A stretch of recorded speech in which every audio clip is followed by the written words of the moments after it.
Living without an emergency fund is a very dangerous thing for you and your family. It leaves you exposed to all the eventualities that life brings, and those emergencies that come up are absolutely going to happen in your life if they have not already happened. Most likely, they've already happened. Most likely, they've cost you. Most Americans are woefully underprepared for any crisis that would arise. In fact, most American families are living paycheck to paycheck, spending more than or equal to the amount that they make, and they are one financial crisis away from financial ruin.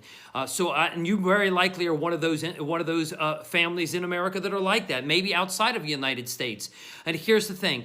If you plan for the things that are going to inevitably happen, you're going to be prepared, and you can actually have confidence and not be afraid of those events, and you'll be able to take care of that. You may not want to spend the money, but you'll have the money in the event that something happens that you can spend to be able to provide for and take care of your family.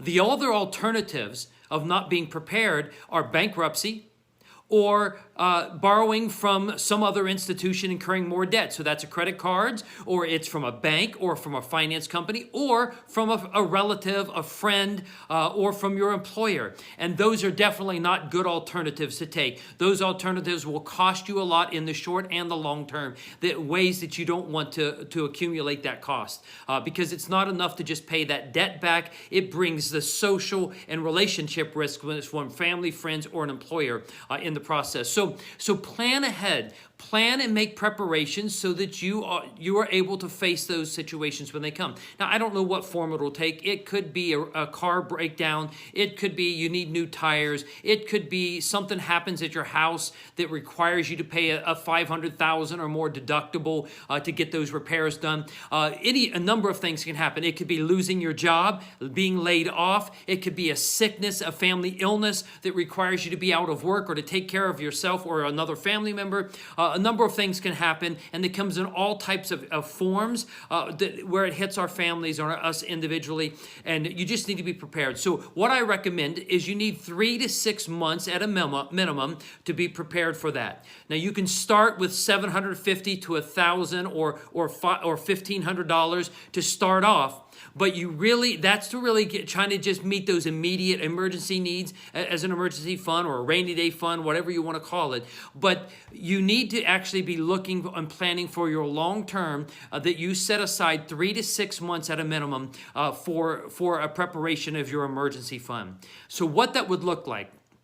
You want to get an average of what your monthly expenses are, and then multiply that by 3 to 6 times that for the 3 to 6 months of those expenses. So if you want to get an average, you can take 3 months, the last 3 months or the last 4 months. Let's just do 3 months. So let's say you paid $2,500 in August, you paid out in expenses $2,000 in September, and you paid out $2,500 in October. So you would take those 3 months, add those total expenses together. So 25 plus 2,000, that's 4,500, plus another 2,500, that's $6,000. So you would divide that $6,000 by 3 because there's 3 months. So you add up the total, divide it by the number of incidents, so you got 3 months, and then that would give you your result, which means you have an average of $2,000 of expenses per month.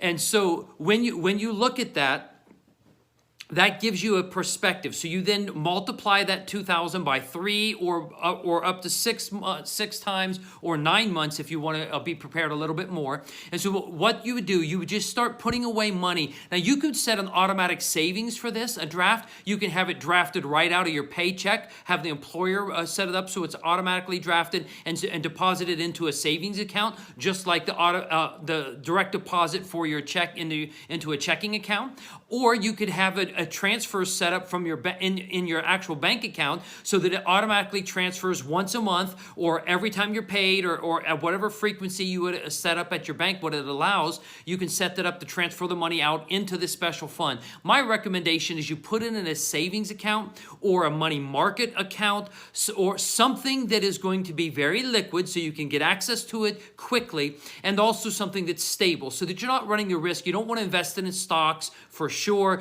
because those things go up and down, and when you need the money, that may be on a real downtime in the market, and you may actually not have the money necessary to meet the expenses you need. So put it in something stable that's going to be able to protect it for the long term and also get you some growth on it. So a money market works really good for that at your bank, or you could go through a brokerage company and set up a money market. With a money market at a brokerage company, you're going to be able to access a little bit higher. You could go to online to your credit card company, which is usually banks, large banks, Bank of America, Chase, Capital One, any of those type of banks, and you can get. I have a number of different money markets at different institutions, and I use them as brokerage. That I get access to particular brokerage money markets, which give me a higher yield, sometimes 2.5% or more on some of those higher yield money markets. Or you can go through your bank. You're going to get a lower yield generally through your local bank, but it's going to be there so you can immediately transfer that into your checking or savings as needed. So just do something that's stable, something that's going to get you some return on it, a little bit better than what your average savings would be, maybe, or savings is fine, but you want to make it stable and very liquid. You could put it in CDs, but that's not going to be liquid enough for you unless you do a brokerage CD through a brokerage company, and those function a little bit different than what you would buy from your local bank. Even though they're bank issued, they're still treated differently as a brokerage product. And you could just talk to a brokerage company, any brokerage company, about that, and they could explain it. Maybe your local bank has a brokerage department, and that they could explain that, and they could offer brokerage CDs as well. And they are a little bit more liquid for you with what you would need for an emergency fund. But the point is, you want to start out with $750 to $1,500. $1,000 is kind of a good medium on that. You want to put that away so you're automatically month by month setting in an account that you're not going to touch, and that you want to ultimately get it up 3 to 6 months at a minimum for that. And that way, when those events come, and they are guaranteed to happen, when they come to your life, to your family, you're going to be prepared for that. You can rest easy, you can sleep well, and not be afraid and not be concerned. You may not want to pay the money, but you're going to have the money there in the event that you need to spend that money to keep your family well. If you lose a job, it'll help you in that process while you're looking for a job.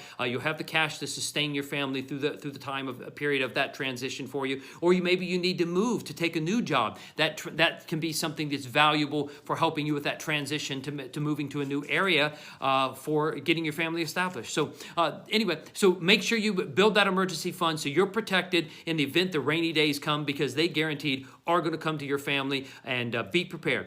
Be smart.